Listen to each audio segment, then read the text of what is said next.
Assalamualaikum warahmatullahi wabarakatuh. Bismillahirrahmanirrahim. Alhamdulillahirabbil alamin. Pada kesempatan ini saya mau berbagi ilmu mengenai tentang macam-macam teori belajar.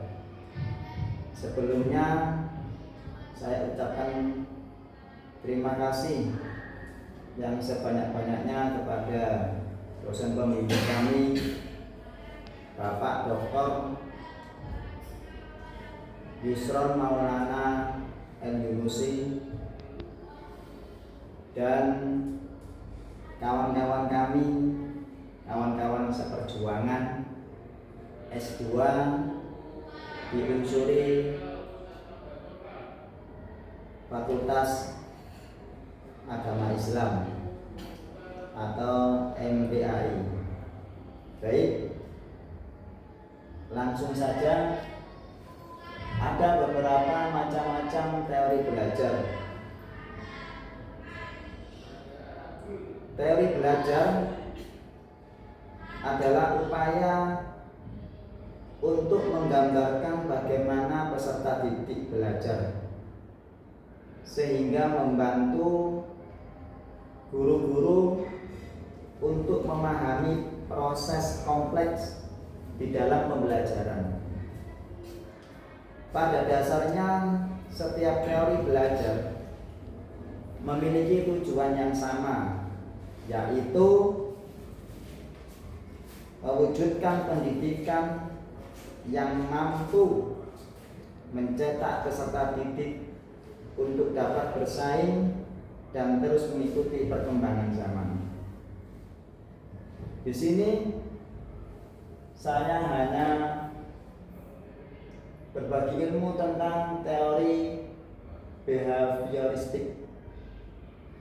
Sebenarnya ada 4 tentang teori belajar, tetapi saya hanya menjelaskan tentang teori behavioristik. Apa itu teori belajar behavioristik? Teori ini menekankan bahwa perubahan dalam tingkah laku sebagai akibat dari interaksi antara stimulus dan respon. Dalam hal ini ada 3 kategori. Yang pertama, yang dikatakan sebagai teori belajar behavioristik adalah stimulus bisa berupa usaha dari siswa itu sendiri ataupun usaha dari guru, dan respon bisa berupa perubahan dari stimulus yang didapat. Contoh, jika ada siswa yang tidak bisa membaca lafaz Al-Quran, kemudian kita berikan stimulus atau kita rangsang siswa tersebut dan responnya tetap tidak bisa baca lafaz tersebut, maka hal tersebut sudah bisa dikatakan siswa belum belajar. Yang kedua, mengutamakan pengukuran. Maka dari itu teori ini lebih memperhatikan stimulus dan respon ketimbang apa yang terjadi antara stimulus dan respon tersebut. Dan yang ketiga, menganggap penguatan pada siswa itu penting.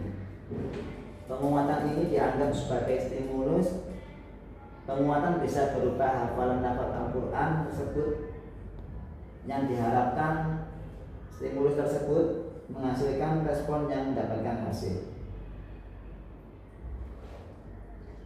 Untuk selanjutnya, tokoh-tokoh dari teori belajar behavioristik. Teori belajar ini tidak lepas dari 2 penelitian penting yang dilakukan oleh Ivan Petrovich Pavlov, yaitu pada tahun 1849 sampai dengan 1936. Dan tokoh yang kedua adalah Edward Letorndige pada tahun 1913.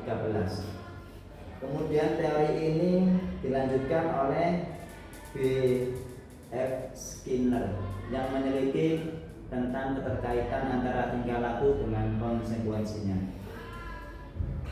Behavioristik itu sendiri merupakan salah satu aliran psikologi yang memandang perkembangan individu hanya dari sisi jasmania dan mengabaikan aspek-aspek mentalnya. Dengan kata lain, behavioristik tidak mengakui adanya kecerdasan, bakat, minat, dan perasaan individu dalam proses belajarnya.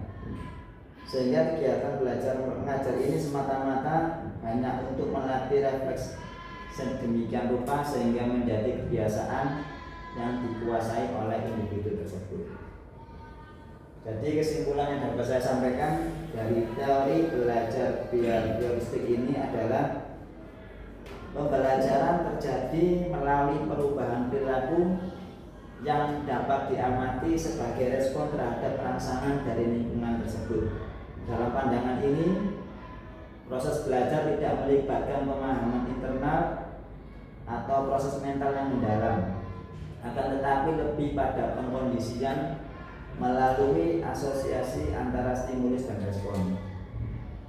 Jadi, teori belajar behavioristik ini menekankan peran lingkungan dalam membentuk perilaku dan melihat penguatan serta hukuman sebagai kunci utama dalam proses belajar. Terima kasih. Mungkin itu saja yang dapat saya sampaikan. Mudah-mudahan ada guna dan manfaatnya. Saya akhiri. Allahul muwaffiq ila aqwamit thoriq. Wassalamualaikum warahmatullahi wabarakatuh.